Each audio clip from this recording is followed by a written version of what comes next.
Hi, everybody. Thank you for coming out. All right. We've all gathered here as a community to start the dialogue about how we can not only keep ourselves safe, but how we can keep everyone safe as well. To work towards a solution so that never again do we have to look at our phones in the middle of class and see shooter in Florida high school or 26 dead at Newtown. No, this is our cry that we're done. This is our cry that we're done. That we're far beyond the time when we should have had these conversations. But now, we have to have these conversations. These are the conversations that we have to have as a generation. These are the conversations that as a generation, we have to find solutions so that not only do we find a solution, but that we don't break the same rights that we're trying to preserve. While now our nation was founded on the basic principles that every man, woman, and child has the inherent right to life, liberty, and the pursuit of happiness. While now these rights might seem given, when our founding fathers put these words to paper, they changed the world forever. For truly the first time in history, a government was being put into power to protect a people's ideals and personal freedoms, not crush them for absolute control. To make sure these founding ideals would ring throughout the ages, we crafted the Bill of Rights. This single document that contains the first 10 amendments to the Constitution are the freedoms that we decided, as a people, were basic human rights. No right is more important than the others. They can't be. The Founding Fathers feared that if the rights weren't indivisible, one day that would be used against the bill, to tear it apart. Our freedom of speech and right to assemble peacefully is why we can all be here today. It's why we have a voice in how our world works. The second Americans stop exercising our rights is when the American experiment fails, because democracies are messy, but they're supposed to be.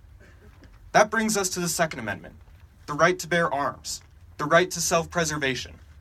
Benjamin Franklin once said, "Though they who can give up essential liberty to obtain a little temporary safety deserve neither liberty nor safety." The Second Amendment is included in the Bill of Rights because it allows each and every individual to defend our ideals. Because America is not defined by our government. It's not defined by a piece of paper. America is its people. And when those same people are allowed the freedom to have the ultimate checks and balances over the government, we can never fail. Because it's you and me. We make America what it is. Of the people, for the people. Now you may be asking yourself, why do we need that in our modern age? Why do we need private citizens to own guns? Well, I'm glad you asked, because it's really a good question. A gun is a tool, whether you use it to hunt, for self-preservation, for self-protection, or just for target shooting. A gun is symbolic of the American mindset. It allows a level of freedom most other countries in the world don't provide to their citizens. And with high levels of freedom comes people who will abuse that freedom. Just look at the obesity epidemic. We are free and privileged enough that we can eat ourselves to death. While it's horrible, it's a fact that we have accepted as Americans. It's one of our stereotypes. But freedom is only ever one generation away from extinction. So while we're all gathered here questioning the validity of the Second Amendment, maybe our grandkids won't be so lucky, or their kids. And while I don't want to spend time talking about theoreticals, that's exactly what the Founding Fathers had to do, and the same reason it was originally included. Recently, we've seen an epidemic in our country, and it's not a bug that makes you sneeze. We're plagued by violence. We're plagued by a generation that no longer cares for their fellow Americans. On all fronts, from Capitol Hill to the rise of white nationalism, to teenagers who think it's the only way to be seen and heard is to walk into a school and make everyone else feel as horrible as they do. However, that's not America. America doesn't come together because we're scared. We don't give up because the wind happens to blow harder on some nights. No, America rises together. We look our problems straight in the eye. We never blink, and we don't falter. That's why today is so important, because that's what we're doing.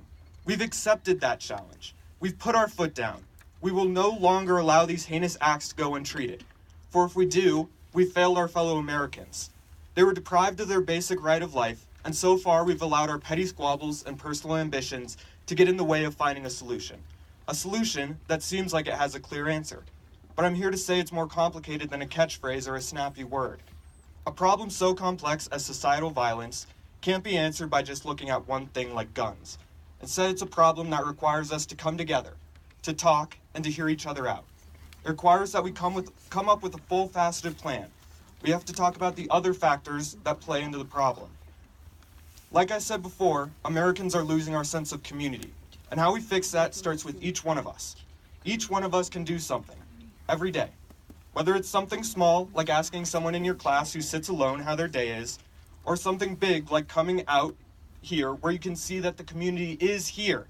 Sometimes we just have to look for it. Every day we can do something. So even if our government fails us, we, the people, don't have to fail each other. Thank you.